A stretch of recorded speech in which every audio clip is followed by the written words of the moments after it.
how to experience more inner peace right now in this very moment with this number one realization. So why we don't experience inner peace? The reason we don't experience inner peace because we are doing very hard our best in order to, you know, be someone else, or trying to accomplish something, trying to do something else and have something else, right? So there's kind of like non-acceptance with where we are currently at. Or you think, you know, we are kind of like discontent with where we're currently at. There's like a feeling of dissatisfaction and we want to go and somewhere else. So we are just running around like headless chicken, trying to go somewhere, right? I spoke a lot about also in my other videos. And we are trying to accomplish something, right? And once we accomplish something, then we don't have a desire anymore. Because then we are free from desires of wanting something or needing something. Which is an interesting concept. So you would say like, okay, so maybe it's better to stop desiring. But to stop desiring doesn't also means is maybe to have apathy in order to feel like, you know what does it matter? I don't have to do anything at all. I just can be lazy and not do anything at all, and just, you know, just be and flow around in my idealistic world, in my idealistic fantasy world, maybe in my dream world, and be just in a meditation state all day long. Is that the answer?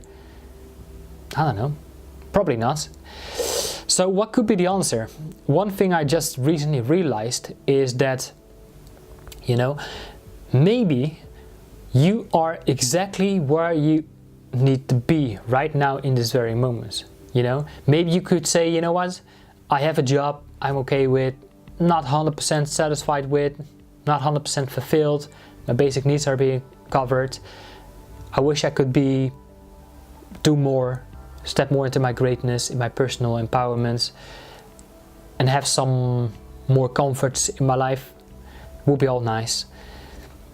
But I don't know what it is. I don't know what I want. Yeah, so maybe that's why I kind of feel that level of restlessness.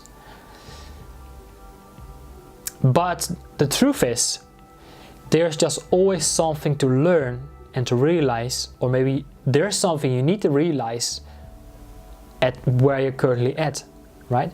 Maybe you can't really feel what it is that you want because you have challenges, and maybe to get in touch with your feelings.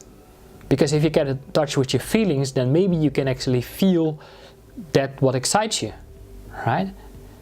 Or maybe you actually need to go and explore different things, so you can say, okay, so this is not what I want, this is not what I want, this is also not what I want. And then maybe you stumble upon something and say, hey, you know what, this actually feels pretty good, I've not felt that before. So you see, that's also a way to go and get more in touch with your feelings, is go and do different things, experience different things, not try to overthink it too much with fear that maybe you could fail or lose out, or, you know, lose your image, stuff like that. So that's why I'm saying maybe right now you are where you're supposed to be.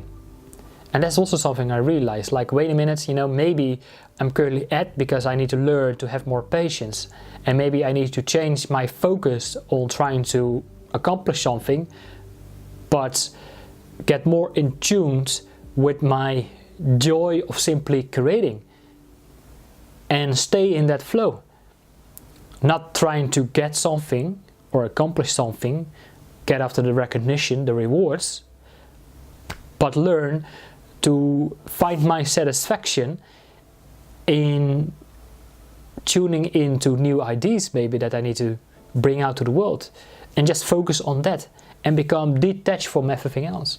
Now, of course, this goes way beyond the logical, rational mind, you know, that is constantly judging our behaviors, and, you know, we still wonder why I'm working for money. I shouldn't be working for money. Money should be working for me. I should have something that works for me 24/7 instead of me being a slave to money or working for something. Because if I'm working for something, I disconnect myself from the present moment, and then I don't feel peace, Because if I work for something, I work with a condition, with an expectations that I get paid next week, next month. And that's also a way to disconnect yourself from who you really are. So there's always something to learn from where you're currently at. And if you look at these lessons, what you need to learn, that's also a way for you to grow, right? So let me know if that makes sense. And of course, this is a way for you to experience more inner peace, because then you become, you know, a bit more detached from your judgments, like, oh, you know what, I'm a job that I hate and I have a judgment this, you know, we put blame and this and that, you know, we go into our victim mode because we become a victim of our own internal judge that is judging the situation, the event, or the people that we are attracting. Instead, look at it just in the way it is, without the judgments, without the attachments, and see, okay, so this is my current situation, this is the current event I'm going through. Interesting. Why is that? Why did I create this in the first place? Why did I attract that? Why I'm not more productive or creative in the way I want to? Why is that? Why do I need to learn maybe more responsibility or more consistent or persistence? Or what else do I need to learn? Okay, is it patience perhaps, right? So all these kind of things that could be lessons that we can learn from where we are currently at, and that's for you to experience more inner peace in this very moment. Let me know if it is helpful. Let me share. Feel free to share your thoughts. Just drop a comment below. Make sure to subscribe, and also feel free to share if you believe that anyone can benefit from this. Shapal here. Take care for now, and I will see you in one of my next videos. Bye bye.